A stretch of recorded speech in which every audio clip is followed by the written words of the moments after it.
Oh, halo sahabat GSM dan kembali lagi. Kali ini kita mau sedikit bincang ya tentang Xiaomi S2 dan ini HP pemakaian istri ya. Udah 2 tahun sih, kurang lebih 2 tahun. Redmi S2. Ini dulu harga barunya sekitar 2 jutaan ya, 2 juta lebih. Dan digunakan selama 2 tahun. Dan ya, ini gadgetnya udah pecah kayak gini. Ini untuk pemakaian pribadi sih sebenarnya ya. Jadi selama 2 tahun sebenarnya ya dipakai enak. Cuma ini kan karena udah 2 tahun, ini cuma masalah di penyimpanannya aja sih. Nah, ini sering kebanting-banting HP-nya. Jadi seperti ini, dia udah pecah. Cuma dulu emang pas awal-awal beli speknya ya udah lumayan ini. Tuh. iPhone kayak iPhone X ya. Itu. Sebenarnya HP ini nggak ada masalah sih, cuma di penyimpanannya aja itu udah penuh dan sebenarnya itu opsi mau diformat juga bisa sebenarnya. Paling saya kan sekarang harga masih 1 jutaan lah, kalau masih bagus mah kayaknya masih laku ini 1 jutaan masih laku. Tuh. Kalau untuk pemakaian 2 tahun kondisi kayak gini ya sebenarnya bisa dibilang cukup awet dan ya wajar sih kalau HP-nya ini kayak gini, maksudnya kondisinya karena 2 tahun kan bukan waktu yang singkat ya, asik. Jadi 2 tahun ya lumayan lama, biasanya kan orang 1 tahun ganti 1 tahun ganti. Nah ini udah 2 tahun dan ini emang LCD-nya udah pecah di sini. Tuh. Ini pemakaian mahasiswi ya, jadi ya emang agak awet sih HP-nya, pernah banting-banting juga. Nah rencana ini kan mau ganti, saya minta ganti.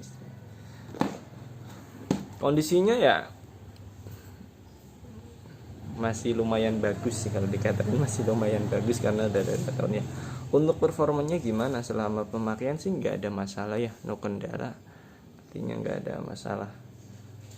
Ini juga belum pernah servis HP-nya.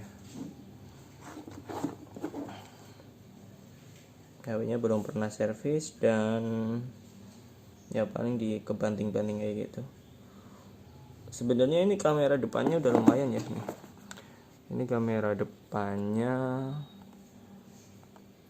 pakai 16 megapiksel dan kamera belakangnya itu 12 megapiksel dan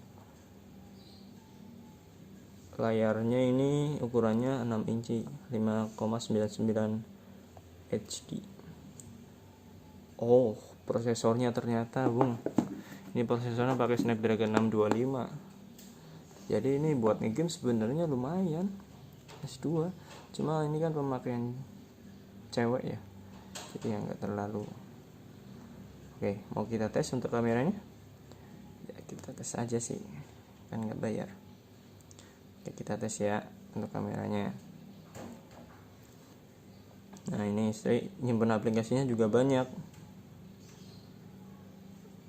Mana kameranya? Tuh.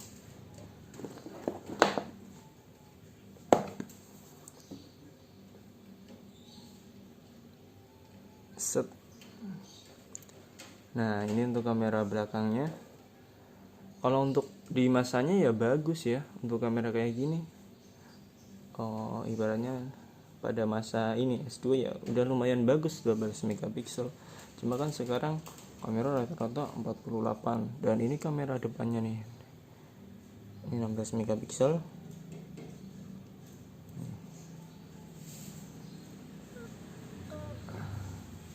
Kalau baterai ini emang awet ya baterainya ya. Tuh. Ini udah lumayan sebenarnya. Untuk pemakaian sehari-hari udah lumayan dan ini kalau semua dijual lagi juga masih worth it sih untuk dipakai. Cuma memang istri kan dia banyak nyimpan foto dan tugas-tugas kuliah, jadi ini penyimpanannya udah hampir penuh. Kalau selebihnya sih nggak ada masalah ya pemakaian sehari-hari. Mungkin itulah sedikit gibahan tentang Redmi S2. Kesimpulannya gimana? HP ini sebenarnya bagus. Ya emang bagus sih. Cuma kan ini udah pemakaian 2 tahun, jadi ya wajar kalau ada memori penuh itu bisa diformat lah. Kalau untuk dibeli di sekarang untuk budget 1 jutaan, seumpama beli HP sekitar 1 jutaan ya masih worth it sih untuk dibeli kalau saya pribadi. Jadi dia udah pakai Snapdragon 625, itu lebih bagus ya daripada 425 punya Oppo A5s. Dia tinggian ini yang varian RAM 4 dan Intelnya 64, masih lumayan. Kalau mau beli ya, saya masih rekomen sih kalau budget segitu, Snapdragon 625 Redmi S2. Oke, 6 menit, semoga ya gibahan ya ada faedahnya lah, walaupun sedikit. Saya rekomen bagi teman-teman yang nyari HP di 1 jutaan atau 1 juta ke bawah, kalau ada yang jual ini masih rekomen ya, pakai Snapdragon 625 dan kameranya juga lumayan, gak jelek-jelek banget. Dan sekian, assalamualaikum warahmatullahi wabarakatuh. Ini cherry ya namanya. Nanti kita makan dulu.